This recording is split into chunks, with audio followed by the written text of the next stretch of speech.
and everything is growth. I'm so happy to be here. If you guys knew how long it took for this to happen, how long we've been talking about having conversations. So you guys are about to see a real time conversation that's been behind scenes now coming to the camera, which we think is very important. Now to walk, especially with what God is doing on the earth. We just want to be a part of it. So I'm super excited. Y'all are meeting my besties. They're not even best friends. They're more like brothers and sisters at this point because we've been best friends for a long time. I'm not even going to bring up old memories. Don't say time. Old memories. But sitting here, I have my bestie, Rajhon White, and I'll be putting their socials at the bottom so you guys can connect with them as well. And then I have my good sis, Chyna Saunders, in the house. I'm so excited. No, for real. We've been talking about this for a long time. Yeah. It's definitely. He's just having a podcast or having conversations to where you guys can see some of the things that we're talking about. But yeah, let's start off with how we became friends. Well, Raj and I were actually friends first. Because we were in middle school together, and I had just moved to Buna in 8th grade. And Raj was afraid of me. He said I was a bully because I was the biggest one in our class. I was the tallest. I was the loudest. So yeah, you had a crush on me for one day, and then you was like, "This is abusive." I saw you in gym class, and we were playing dodgeball. When she did dodgeball, I was like, never mind. I'm good. I'm good. Yeah, and then I think me and you got close through track and field. That's when me and her got close, and then it just intertwined. Yeah. And then Janae was there. Shout out to Janae. Yes, we love you. And yeah, it's been flowing since. But I think it's so amazing to see us then to now. I think I was just talking to my mom yesterday about just divine friendships because we went to go meet up with one of her friends, and I was like, wow, this is divine because there's been times or seasons where we aren't talking the most, but we know that we have each other still, or that we love one another. The love is endless, and I think that's so important and also so needed in times like now. Is good friendships, quality friendships, because many don't see it. I have a couple of friends where I don't know, they just be telling me horror stories about friendships, and that can be crazy. And I'm like, what the freak? Because I don't feel like we've ever gone through stuff like that. We've always had good times. Maybe not obviously we talk about the hard things and different things like that. But as far as drama, us three have we've never had that. So when they're telling me stuff like this, I'm like, bro, that is freaking crazy and it's weird. I want to chime in there because I think with the trio, right? It's always if you two have an issue, then it's me mediating. Or if we have an issue, it's Raj mediating. So, and I think because we don't necessarily view each other as friends, we see each other as siblings, it's we don't have a choice but to work it out. So we do have those difficult conversations, but we're able to talk through them and reason through them, and that's really helpful too. But even that though, even the part of seeing each other as brothers and sisters, I think that's something that was cultivated, sleeping over each other's house for weeks at a time. Do you remember that summer we was at Chyna's house for that long? Literally, Chyna was making me oxtails and all, bro. We was going out. You heard me say I never got And the simple fact of even if you guys are hanging out or if it's just us hanging out, it's no hate, y'all. I promise that. We all intertwine with each other. There was one season, it was strictly just me and Chai. Where was you? Was you in Montclair? We were in school. We was there. We're not gonna bring it up because our mom is here. But yeah, we was outside. Which I think is really funny because I know we're going to talk about our relationship and God and things like that, but I think thinking about that is funny to me because I think about how in those seasons where it was maybe two of us and then the third one, I feel like the third one was always in almost like a wilderness season, and that's what that was for me. So while y'all were doing whatever, like I was in my wilderness season. Yeah, like, I that's was true. most definitely tucked away, being developed, going through all kinds of stuff, and then came back. Yeah. And I think that's another piece that I love about us as well. Distance, like our friendship, distance has never negatively impacted our friendship. Yeah, absolutely. Like we live in we used to live in 3 different states. Right. But it's always like we come back together and pick up where we left off, and it's not like you haven't texted me and it's yeah, for real. Like, and then the fact that we all went through wildernesses at different times. Yeah. Like different ages, different times, different seasons. I think my first like wilderness was probably when I got pregnant with Riley. Legit. And y'all weren't even there. Like we were far, far from each other. So I think that's super important as well. There was a one thing I was going to touch on as far as the dynamic of things. Like I really do feel like God has like shielded our friendship. Absolutely. For moments like this. So we can be a testimony to somebody else that like a friendship, you can have a peaceful friendship.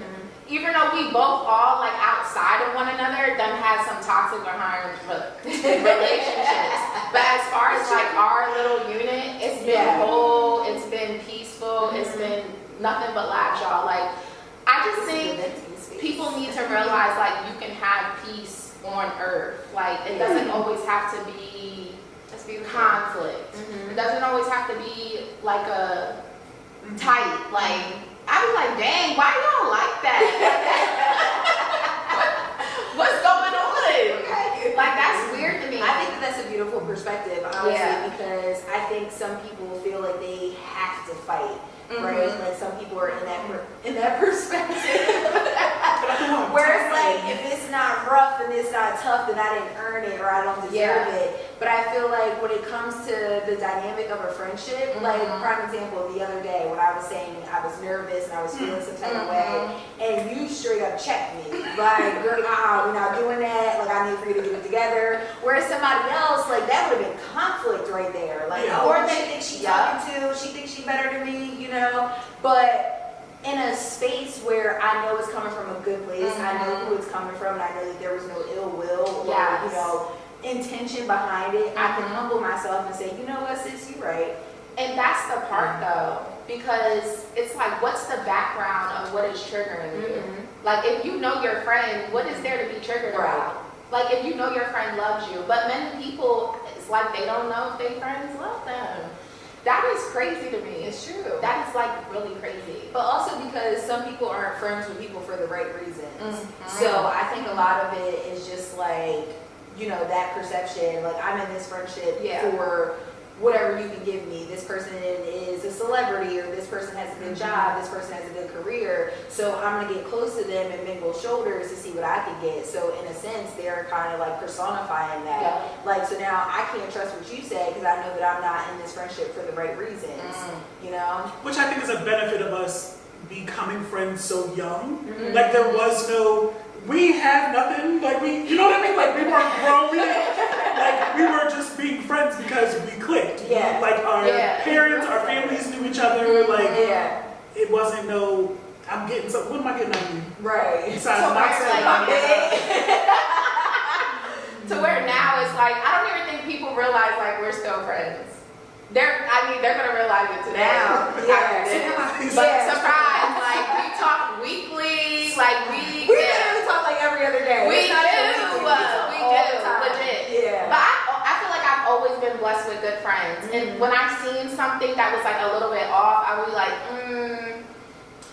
But again, so I kind of wanted to get to that as well. Again, going back to that distance piece, I was going to ask y'all your perspectives on why you think we've been able to maintain our friendship. I don't really have an answer, but I think it's God. I think that was like, well, yeah, like I really do truly think it's God. Like the foundation of like how we all were raised. Is I agree. What has, you know, led us to be here. Because that's just I think that's the glue for a lot of things. Like a lot of people just don't have Jesus. And we all need him. I be like, Lord, I need you like Right now. Every second. Exactly. Not minute, not every day. No, I need you every second because I I really do think it's that. And I also like looking at my parents and different things like that. Like I didn't see Mesva having like fallouts with people for real. You know what I'm saying? Like she cultivated good relationships. So I think that's what I was gonna say. I think, you know, we all click so well because of our upbringing, of course, but also like of who our parents are. Like our parents aren't confrontational people. Our parents have friends that they've been friends with for years, you know, people that they have grown up with. So I think that we have essentially learned from that in a way. And I know, just speaking for me personally, like y'all two are my longest standing friends. So for me, it's not me. I'm not the problem here. But for me, this relationship is so delicate that I have to take my time with it. Like I have to be a little more gentle with y'all. And that's not to say that like, you know, I'm afraid or anything like that. But it's like I recognize that this, like how serious this is and how important this is to me, that I do have to, like I can't do Tiana, leave me alone, not your friend anymore. Your mom's gonna call me. Or, you know, I'm not talking to Raj, now Tiana on my line. You know? So it's like, there's really no, it's harder to disconnect when we have so much time in. And we're talking about decades. Like, no, for real. I ain't gonna say how long, but you know, it's been a very long time. It's been a really long time. And essentially, like, we've grown up together, right? So, like, you guys have seen me through a lot of different seasons and a lot of different changes and immaturity to maturity, right? So like you guys have a different perspective on my growth that I can check in with y'all about different things than I can with people that are kind of on the outside, you know? So I think that that's why, for me, that we've stuck together for so long, because I need y'all in a different way than how like I respond to other people.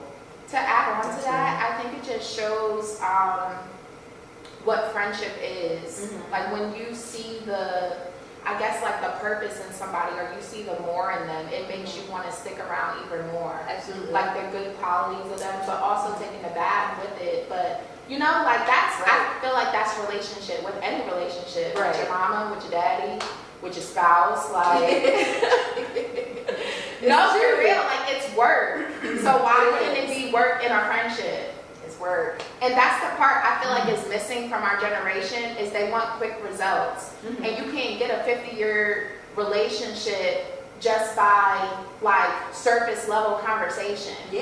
Or just a surface level relationship. Like we going out and everything like that, but where are you when I'm in warfare? You know where to be found.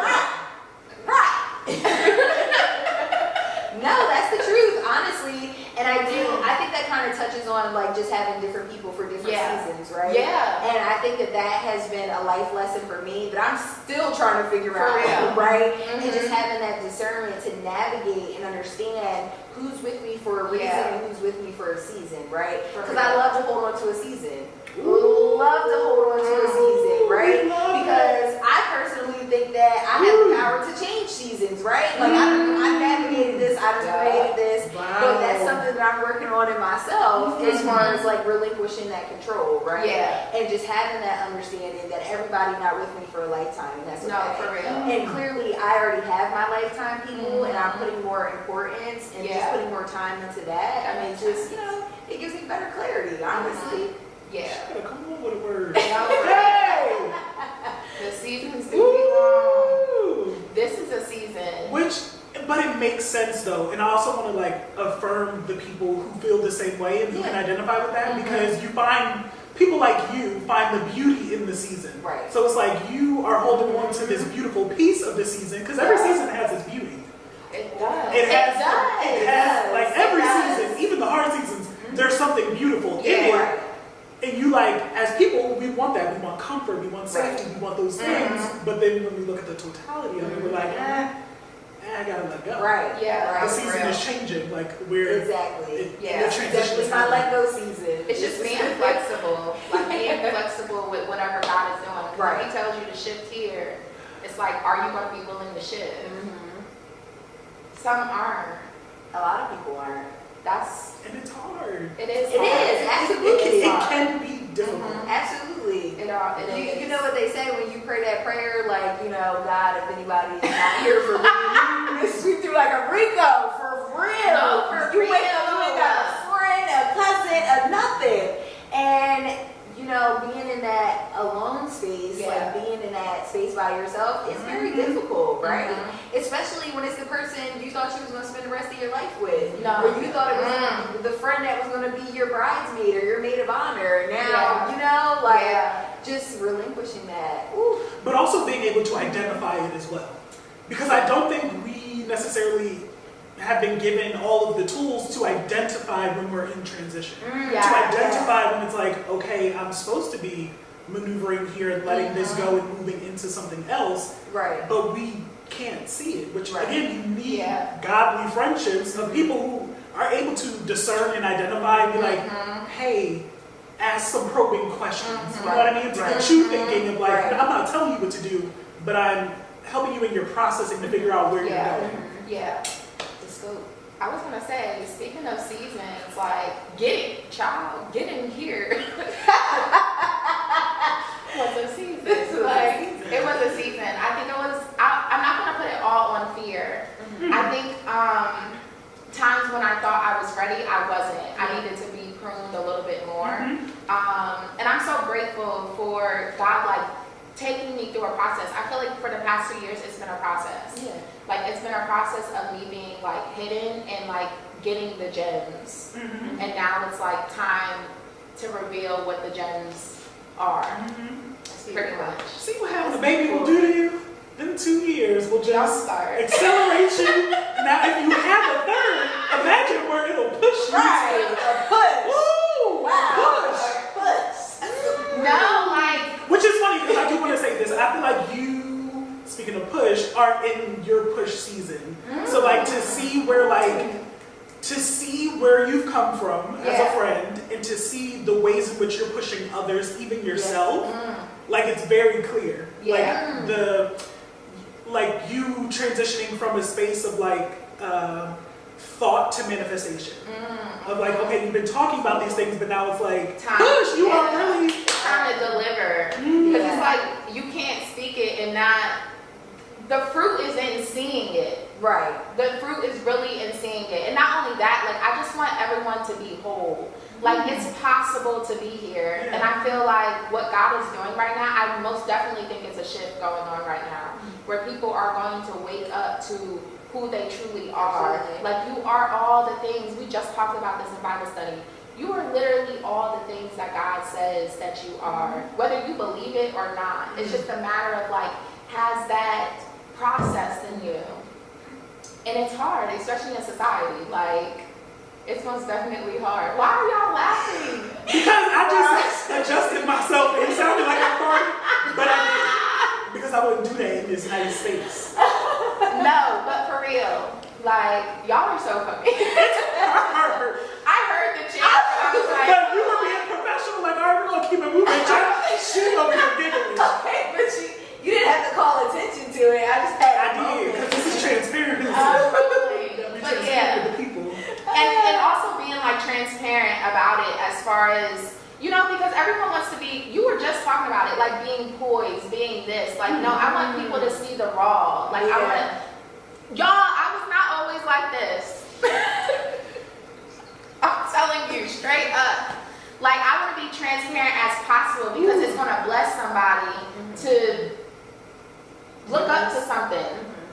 And see that it is possible for you to be whole. Like, there's things, I used to be like, what is it called when you're that thing all the time? Like, chronic?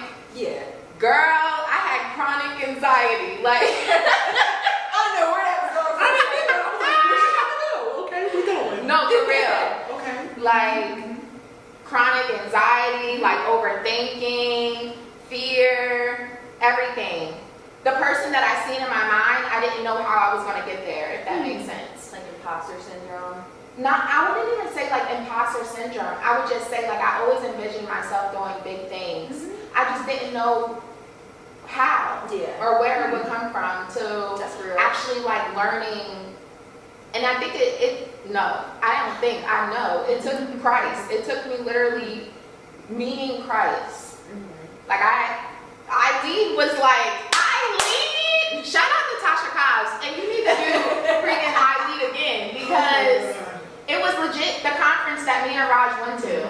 Like, I heard God. You cannot tell me that I didn't hear him. And I was like, what is that? What is that? It's hilarious. What is that? Because I don't know. Like, I didn't know. Like, I heard him. I heard him clear, and I was like, yeah. But I don't know what you're expecting from me, but... Can you post in some pictures from you from Eileen? I'm rolling like, don't do that. Sis was laid Oh, my out. goodness. I got pictures of her laid out in that church.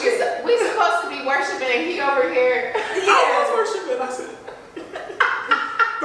for moments like this, where it's like you reflect back and you're like, wow, like she was stretched out. Was you in a season during that time?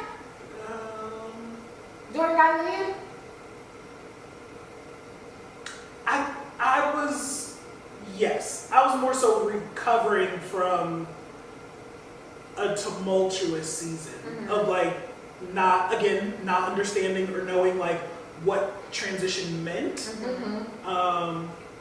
But I most definitely went there in the hopes of like getting breakthrough, in which I did, because the message that I took away, Pastor Sarah Jakes taught, and the word was, oh gosh, no, it's escaping me. The fragmented leader. Fragmented leader, and that resonated with me so much. Of just like that's how I felt in that moment. Like I felt very fragmented. Like okay, I see so many different pieces of my life, but then that word of understanding that like my life is God's mosaic. Like that He can put a seal over it, and that those disjointed pieces can be connected. So that's what that was for me, of like bringing it all together, like a culminating moment. So yeah, that was my season at that time. It was like, Lord, what are all these pieces? We're here. What are we doing? Mind you, at that time, I didn't even know I had pieces.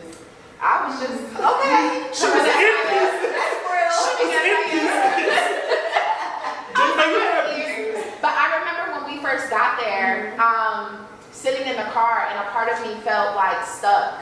Like there was a little bit of shame going inside the church. There was a little bit of fear of, sometimes I have the fear of it all working out, if that makes sense. No, that's real. That's anxiety. The fear of it working out or not working out? Of it all working out. Of it all working out. Because it just seems too good to be true. Yeah, I can relate. Like the glimpses, like the glimpses that God gives me, it's like, that's too big.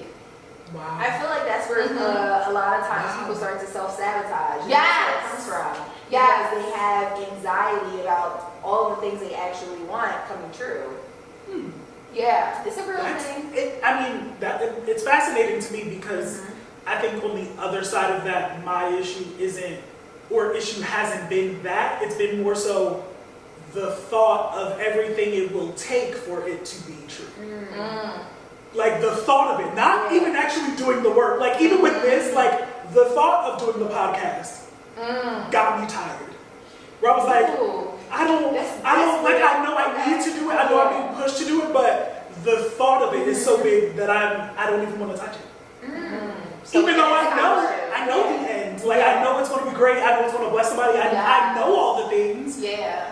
But doing the thing is like, tired. I just ran a marathon. Just thinking about it. That's why I was like, wow, it's interesting to hear yours. Because I'm like, I'm on the flip side of that. Where like, it doesn't scare me or give me, So that's But like, you've always been like that. And I think it goes to show, like, whatever you did in your childhood is going to show up in your adulthood. Because when we were younger, you were doing plays. You were in football. I did, like, sports and different things like that. Like, I danced. But there was a season where I just did, my mom is over here, y'all.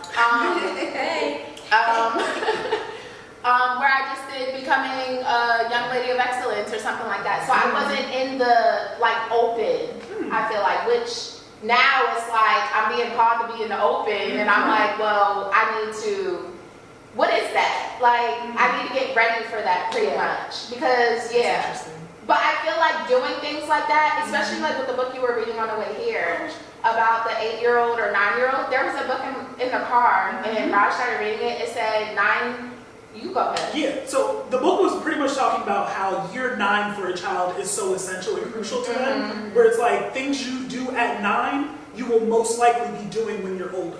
So it was giving a warning. Yeah, it was giving a warning to parents of like, during that 9th year, you need to really guard your child, you need to communicate with them in the book. Yeah. I don't, but we can put it in the comments or something. Yeah, we can put it in. Yeah. But the book was going through like decades of your life. Like it was saying like things to look out for each. Yeah. It was talking about things to look out for each decade. Yeah. But that 9 piece was so interesting because Riley Riley's about to be 9. is about to be 9. So when I flipped to that, I was like, girl, Right. it was the only part of the book that gave a specific number to the year. So I was like, all right, that seems pretty, important. So watch out for your kids. I just took a lifespan development class, and it was very interesting because it goes to show like you're always going through a season, like you're always going through a transition. Like even looking at now retiring and her adjusting to that, like that. I didn't think it would be an adjustment. You thinking like, oh, like I'm just retiring, but no. But for some who have been, working all their lives, it is a transition. Right. It's sometimes it's a hard transition too. No, for real. People are so stuck in that routine and of that working that when they no longer have that, it's like, okay, what do I do with all this free time? It's like all the children are raised, everyone's out of the house. Like, what am I going to do now? Yeah, and I did not look at it like that until I took that class. Like, and our professor made us go all the way up to like 100, to where now you are basically looking back over your life and thinking about, and you're either grateful for the life that you produce, or you're reminiscing like, I could have did that better, or I could have did this better. And I don't want to be like that. Be like in those golden years, I don't want to be looking back with regret. Yeah. And I think this is why I took this step in this route, because there's other things like, and I'm only 28, but there's some things like in my 20s I wish I would have changed, or wish I would have done better to get here faster or quicker. Now that I see the bigger picture, and now that I know Christ is like, I could have been doing this like a while back ago, Lord. Which is an interesting balance, because it's, yes, you can look back and you can identify those things. And then as your friends, we can look and perceive and say, okay, but some of those things were necessary. Like they were really necessary to get you to this woman. And to be in this space. So I think about that a lot, and I also think about this concept of like God's perfect will versus his permissive will. Did you ever figure out what that is? Did you study the difference between the two? Yes. Because you were asking like, probably like a month ago. A little bit. So I think the question that I'm still developing and still researching is like how to be able to identify it specifically when it has happened. I think the answer that I've landed on so far is just like, we know right from wrong. Like we know different decisions that we made. And like, oh no, I did something wrong, but I was going to do it anyway because I was too big and bad. So like we know those decisions. So yeah, it's something that's still developing. We'll circle back to that. But I think about that a lot. Like what he allows to happen versus what he like intended to happen. But knowing that, what the Bible say, all things work together for my good. Every day. So the things are working. They're all a part of the journey and the plan. They're working. But you know, so it's interesting. But now I'm like super grateful. I think it just shows God's grace and his mercy, because child, I was out where you should be. Where you should be and where you at. Look. Yeah. For all of us. For all of us. Legit. Stop looking at me. I'm laughing at where I should be. Because she like, yeah, we was. And we was. I should be in jail, child. I don't know about jail, but yeah, I might have been somewhere that ain't right here. That's for sure. For real. Like definitely. And sometimes I think back over our time in the wild, because we were very unsafe. Like we definitely put ourselves in multiple situations, and now that I look back on it, I'm like, Tiani, like why did we? Yeah, like we were doing way too much. We would look at each other and be like, yeah.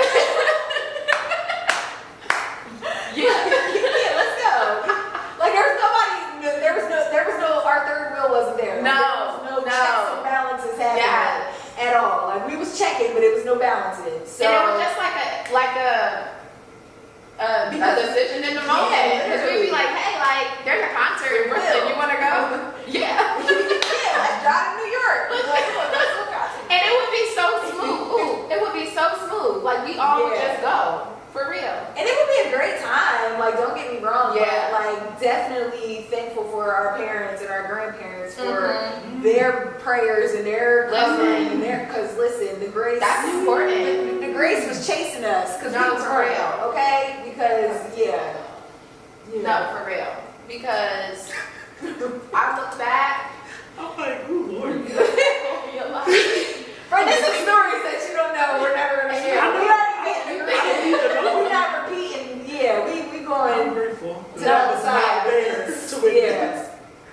Very grateful. Rajhon would be like, I'm going home. I'm going home. We'd be like, but Raj, come back. I think it's so beautiful though that we all found Christ individually. Right. Yes. Yes, like it wasn't like we were going to church with one another. It wasn't.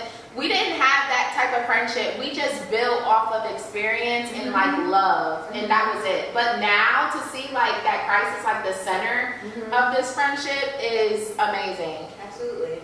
Grace. I think it's super important. I think it's super important to touch on that also, like with our parents. We were all brought up Christian. Like we were all brought up in church. We were all raised that way, right? And then, you know, we kind of delve off here and there and wandered for a bit. And then as we got older and kind of came into our own maturity and really like learned Christ for ourselves, and to see that is so special, you know, because it's like, it's not something that was just thrust upon us. Like you're doing this because this is what your mom did or because of what your dad did. But it's like, no, like what the old people used to say, if you live long enough, like you're gonna find out, right? And I feel like we found out, right? So like sometimes even when I listen to like to the old school gospel, it hit a little different. It does. Because now I have experience, right? Yeah. So now like I can testify and say and speak to what they're actually speaking to because I got my own testimony, right? Like I done been through hell and high water. So to be able to say that I have my own unique relationship and I know God and I found Him for myself outside of my parents and yeah, because I used to be looking at Misha like, well, babes, why are you running? Who's chasing you? Why are you running? But now, I'd be quick to run because God has literally been just that good. Like, yes. I think even to acknowledge in this space that we're all still in different phases of our relationships as well. Absolutely. Which I also appreciate, and I think that's a testament of just God covering us as well as understanding and being able to allow us to be where we are. And not letting the different spaces interfere. Like even with me being married, Raj still comes to Vegas. You know, and like he is so open to it. Like he was like, yeah, like it's Raj. But which is a blessing. Yes, like props to him. Okay? Because that's real. I'm sure there's someone out there where it's like their experience is that dynamic shifted for the negative relationship instead of for the positive. So I'm grateful that that's not my experience. And he's such a humble hand when he comes. Like, this is God that for real. Because he be having his children, okay? I'm talking about like Odyssey when Odyssey was born, it was so much different than Riley, because with Riley I had all y'all, like y'all was coming to the house, y'all was just around, like it was a village. But now with it just being us four, child, like, and Odyssey is a handful. Yeah, she be calling me on Instagram all the time. Like, girl, where's your mom? Whose phone do you have? No, but yeah, it was a season. Like there was a season and it was so crazy because God sent Rajhon like in the midst of the storm. When I mean like I needed a friend in that moment. Oh my God, I was about to dry that car off. Postpartum is real. Postpartum is real. Like very real. It is very real. And also to add on into postpartum, Leak had just passed. Yeah. So it was like everything all at once, like hitting, and I just didn't know what to do. Like at that time, I don't even feel like Gene even knew what to do. Like he didn't know how to cover for the moment, like the problem, the issue. So he looking at me like, bro, you Like, you good? you good? No. Actually, I'm ready to go. He's like, go where? It's like home. He was like, where's home? Like, y'all, I was crashing out.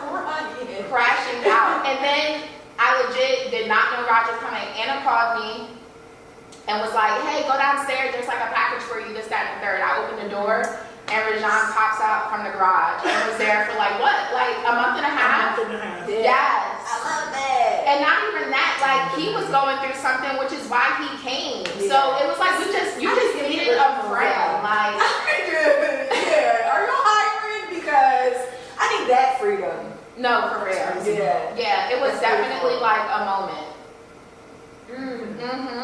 Look, yep.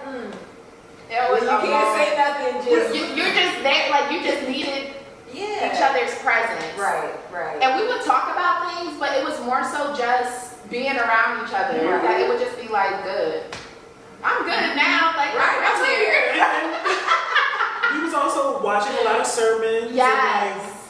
like, yeah, you're right. It wasn't a bunch of talking, which again I appreciate because it wasn't what was necessary. It was just like, for me, it was an escape, which I think for you it was partially It was an escape as too. well. Yeah, for sure.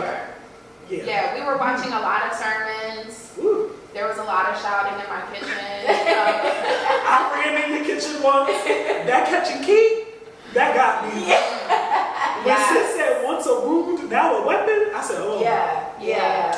Like, it was a lot. And then sometimes I look back and I'm like, dang, like, have I been through something? Like, have I been through, like, the worst or of the worst? Like, that brings a fear in me sometimes, as if, like, I haven't gone through, like, the worst of the worst. Yeah. But On your journey, yes. like, are you saying as if, like, there might be worse along the way that will happen? Or- That's a little fear. Yeah. Because it's like, all right, I done been in the valley now. Good. Wait a minute. All right, Lord, because that was hard. It was so hard. Like, I didn't know who I was. And then I went through a season before I went joined the military to where I thought I knew who I was. Like, I was happy with working out. Working out, like, legit led me into this type of era of wanting growth and elevation and seeing what's next. But that Odyssey, that second pregnancy, oh my goodness. I was like, I done gained all my weight back. Yeah, like I was in a place, for real.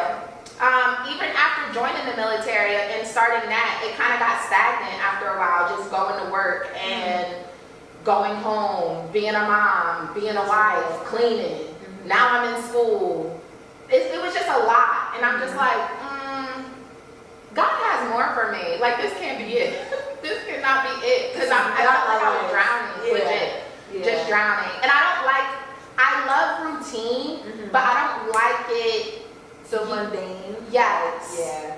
Like, I don't want it to feel like a routine. Like, I want to do something different. That's deep. I feel like I thrive in routine. Really? Like when I know what to expect and what I have to do, where I need to be.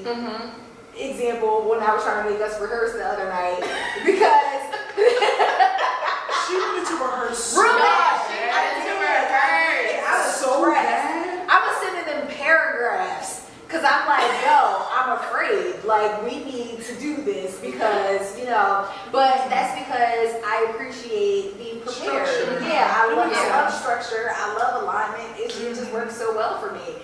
To the point, I might be on the spectrum, to the point where if it's not, and it's out of my control, it makes me anxious, it makes me nervous, my stomach get upset. Like, I just go through all the motions.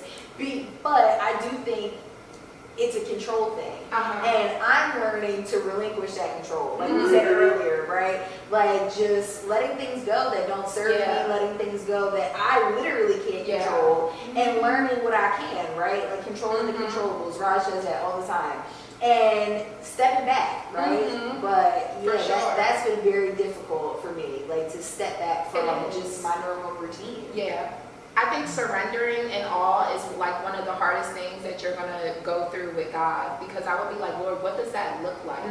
Like, okay, you put me on this earth and you've given me authority and dominion over things, but how far do I have that? And what does that look like in real time? And that was one of the reasons why I think I wanted to like go into doing things like this, because there's a lot of things that we don't know.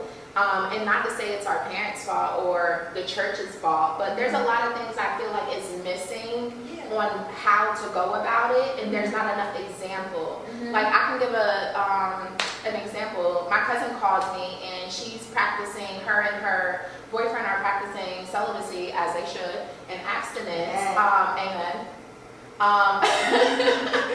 You're looking at a teen mom here. Don't do it.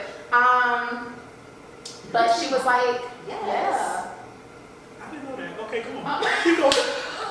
But she calls me and she's like, how do I control this? Like, how do I do this? She was like, because we're not being taught this at church. And that was a trigger for me, because I'm like, this is what we should be being taught at church. Because we're going through spiritual warfare daily. It don't matter how old you are, you're going through some type of warfare. And temptation is big, you know, in those teen years. But she's like, we want to do this the right way, and it's hard. And how do I do it? What do I do? That's so real. And I was just like, That was your answer? Maybe. I was like, you want to pray? Like, let's just pray. But I want to put in real time how to do some of these things, or at least share my testimony on what has helped me. Because for surrendering, like I told her, I was like, surrendering for me looked like when those temptations would come, I was running to my closet to pray on my knees. And that's how some of the things broke for me. That's how God has taught me how to surrender. Is when a situation has irritated me or made me angry, Father, I feel this way, and I'm going to come to you about it. To where now I come to him about everything. It don't matter what it is.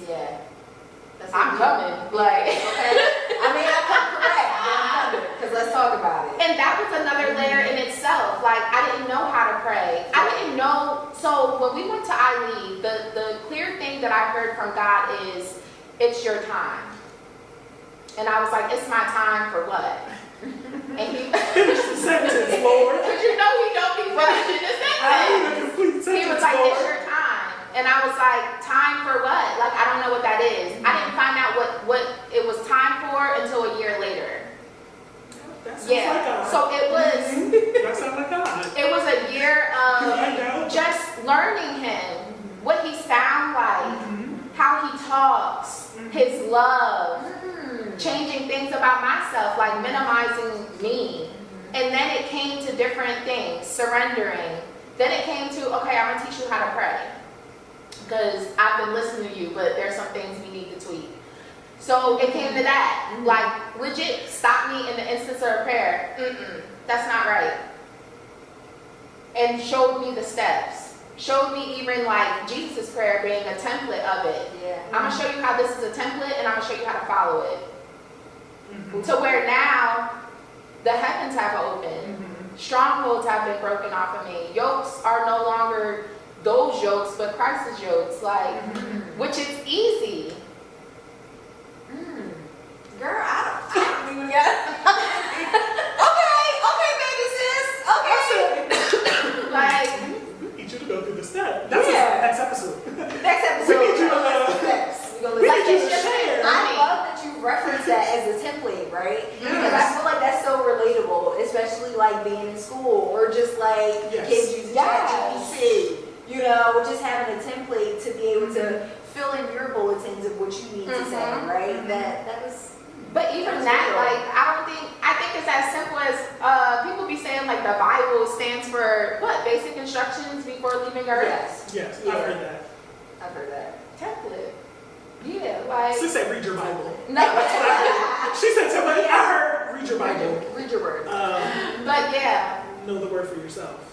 Absolutely. to where now, 2 years in, That part. yeah, 2 years in, it's like, okay, it's time for you to bust a move, or I'm gonna give it to someone else.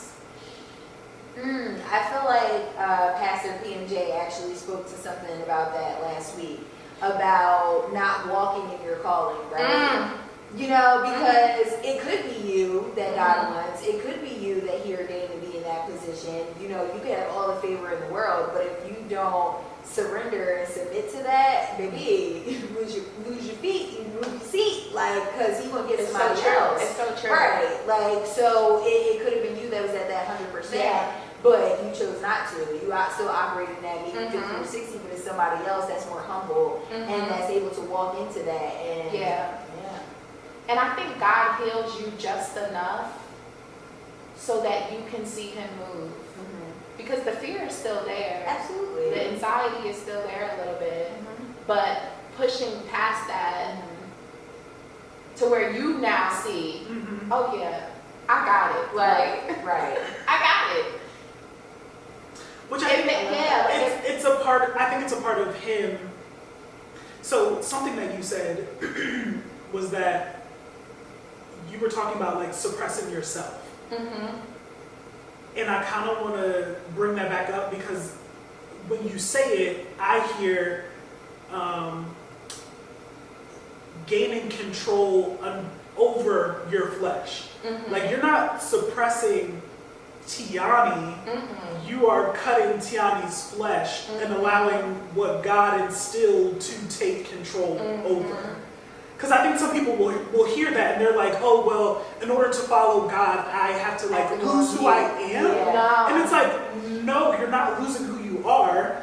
You are becoming who He created you to be, which is actually more powerful than what you think. Yes. So I think that's, especially in today's culture, I feel like that's something that needs to be talked about more because it's like, it's a turnoff for some people, but it's a turnoff because they're not really understanding what it is that's happening, how you are becoming a new creature. Yes. And the benefits of it. Yes. You know? Yes. And the benefit of obedience.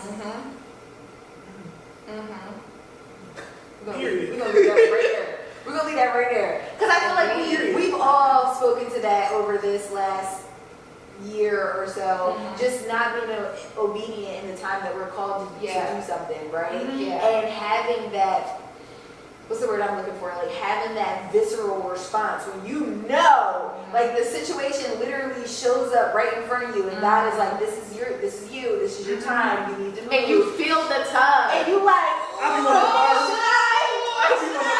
whole inside just rearranging. But that feeling is so much worse when you don't move. Like when you don't do what He told you to do. Yeah, for and real. then you have Absolutely. that regret and that remorse when you could have just stepped forward, you know? I don't like the tug. I don't like the tug. You made me think about the scripture where it says, where it talks about going to the throne boldly. Yeah. And you can't go boldly in that situation. Right. Because you're talking about the remorse and just the, almost like being ashamed for not doing it. And it's like, you then can't do what the Bible's telling you to do because of that, like blockage. Speaking on tugs. Speaking of obedience in another chapter. Speaking on tug, I've learned to love the tug. Because that means that there's something that I don't see that He does. But I've learned to enjoy the prune of being pruned because I have. That's real. I have. It's like when storms come Yeah, for me, Enjoy the it's almost like, why didn't I recognize that as my opportunity or my situation? Like, if I am walking in this divinity and I'm walking in the light that God has cast on me, why did I have to wait for Him to show me when I should have already been observant? I should already have my mind tuned to that, you know? So I think that's why for me it feels like, oh, dang, like, you know, it's like... But I feel like that's condemnation. True. Yeah, because there's nothing... That's what He's there for. That's true. I was thinking it should draw you back to Him. Yeah. Because He will be the one to show you How to do it. Yeah. because you're doing it in his I strength. like that. Because Not then usually yours. it's like, oh, my bad, God. I missed that opportunity. Show me again. And a lot of people have that type of mindset. Like God is, I understand. I feel like I'm about to say something a Ooh, little I feel like you're about to preach because the way you just No, sat on your seat. Come on. God is not the fear. I fear him. I reverence him. But I also know that his love is like something I can't even fathom. So when those type of thoughts start coming up, that's when I speak the word over it. Because why would God make you feel like that? You know what I'm saying? Like, that's how tricky the enemy is. That he'll make it even sound like it's God and it's not him. But if you don't know his character, you don't know his, his voice, you will literally walk into that, dang, he's upset with me. I don't think it's that. I don't think it's like God is going to be mad at me or God is going to not give me another opportunity. I think it's just a self-reflection to show me that I'm not as far as I thought that I was. It's kind of like what you spoke to earlier about like your wounds turning into weapons, right? Because sometimes like we think that we're healed from something until it reveals itself again, and it's like, ooh, yeah, that's still a little sore, right? So I think it's more so. Yeah, I think it's more so like that, not necessarily not like fear. Yeah, because some people are like that. Which is more so like, ooh, I thought that I worked through that and I did it. So let me go back into this space and self-reflect and be able to come out stronger. Okay. I think that's what I mean. That makes sense. Okay. Yeah, because there's some people who are like that with that type of mindset. Like, oh, he's upset with me. Yeah. Right. And it's like, girl, he ain't mad at you. That's real. No, for real. But no, touching on what you said, yeah. Like when she was talking about that, it reminded me of Dr. Anita when she was talking about You know what I was thinking about? Go ahead. ahead. No, I want you to say it. Which part were you talking about? When she started going around the thing and started talking about the loop of it. Yes. So she was pretty much saying that we grow in a spiral upward. Or you can go upward. Some people don't go up, they go down. But she was pretty much just saying how like you revisit things. Like you're going to revisit things and the way you respond to it shows your growth. Right. But even as you were talking, I was like, it's a process. Right. So giving yourself grace in the process, because where you went back to that certain thing and you had a reaction to it, you're still further. So much has happened from the last time that you went through it. So yes, it's still impacting you, but like you're still growing. Right. Yeah. You know what I mean? Like that's where the control factor comes in, right? Because listen, the control is strong. Okay. Like it runs deep. It does. Power moves. And Power moves. If you read Power Moves, one of my favorite lines is, "Control is a cheap imitation of power." You think it's control, like, but it's not. Like that's not like the true like source of power. Right. So you will feel powerful once you release what you think is control. That you control, right? Because that's really real. don't have it. Okay, and I prove to myself time and time again, right? Like I keep relearning this lesson. Like you don't have control. It is not you. You are not your own. You know, like I keep going through that motion, but I feel like I'm finally in a space and my 30-year-old self to discover, it's the truth. When you turn 30, it's like a light bulb. And I feel like I've heard that so much, especially with Raj being a little older than us. Like when I said a little. The Bible says don't promote. We've been saying don't promote all day. But you turned 30 first. At least you said a little. Right, a little bit. Just a couple months, years. But, so Raj had a different perspective. And, just hearing that, like, when you turn 30, like, it's really a pivotal moment, right? It is. Like, you really start to focus on different things and give perspectives to things. And then other stuff, you're just like, you know what, I don't got time for that. We're going to stop that right there. You go put it back. And you're just going to go about your business, I'm going to go about mine. right? So I think that that's kind of where I am as far as like that control factor, right? And just recognizing like, yo, you've been fighting with this for so long. Like you have literally been dealing with this since you was 18. Are you tired? Are you done? Because I want to be done, right? So it's like that conflict within myself, like, yeah, but I like control because I feel like I'm empowering something. I feel like, you know, when it turns out well, I can give kudos, but if it doesn't, then I can say, oh, that was the devil. You know, the devil didn't want me to do that. Because Christians love, we love to say we're something. We really do.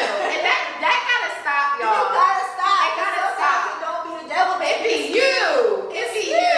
And it be your what? Decisions. Your choices. Yes. Right. Yes. We love to say it's the devil, no, honey, that was your choices. Yes. Here comes the consequences of my own actions. Yeah, it's you. No, for real. So I think also, like you said, in that loop, right? Just I don't want to be in the loop no more. I don't want to be on a Ferris wheel. Yeah. Like I'm ready to get off. Yes. Right? Because at the end of the day, I'm in a tug of war. For Yeah. Yeah. And imagine like how many other people are in that type of tug of war.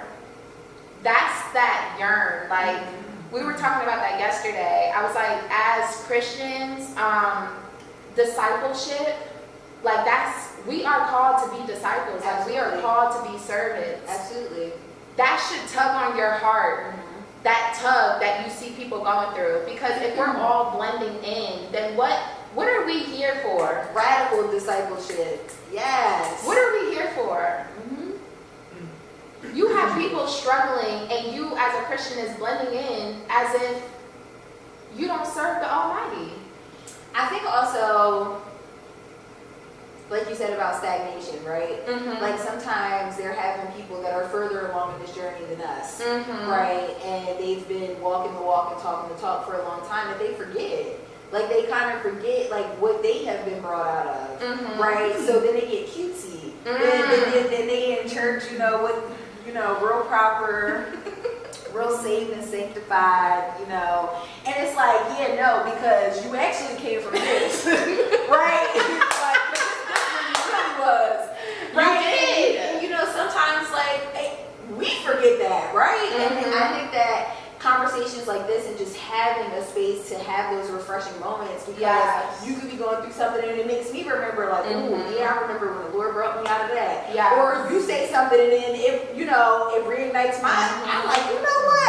Actually, I'm glad that you brought that up, right? And I think that's the part that you're speaking to about people just know you gotta humble yourself, baby, because you came out of something too, and you don't know how relatable that can make you to somebody else, and bring somebody else out of their shame, and you know, out of their thought that this can't be them, right? Like there's salvation for all of us, right? But you gotta reach out and grab it. There's enough Jesus. Okay. I have to do a part 2. Yeah, absolutely. Yeah, for sure. Absolutely. We're definitely gonna have to do a part 2. I feel like Dang! All right, hold on, let me get myself together. Yeah. Okay. Yeah, I feel like that just goes to show, like, these are the real conversations that we have. Yes. Like, how we just sit and we talk. Sometimes we on FaceTime, sometimes on the phone, sometimes it's just through text message, right? Like, these are the type of triggering conversations that we have. And very thought-provoking, very in-depth. And I feel like we continue to push each other and push one another because of that. I'm super grateful. I really honestly just wanted to get our friendship out there so that people can see that it is possible to be saved with Jesus, still look good, still to be in, you know what I'm saying, or whatever that is, and still serve. Right. And what that truly looks like, and also being authentic. Like I think that's what's lacking from Christianity or the churches. It's just authenticity. Yeah. Like your testimony comes, what is it? Testimony comes by hearing. Faith comes by hearing. So any way that if you've gone through something, there's somebody else currently going through it, and it'll help them. But all in all, y'all have met my friends, my beautiful friends, my brother and my sister. More to come. We'll definitely do a part 2. This is not the last that you will see of them. I'm super grateful. Thank y'all for coming. And yeah, make sure you comment, like, and subscribe. And I'll see y'all in the next episode, y'all. Bye.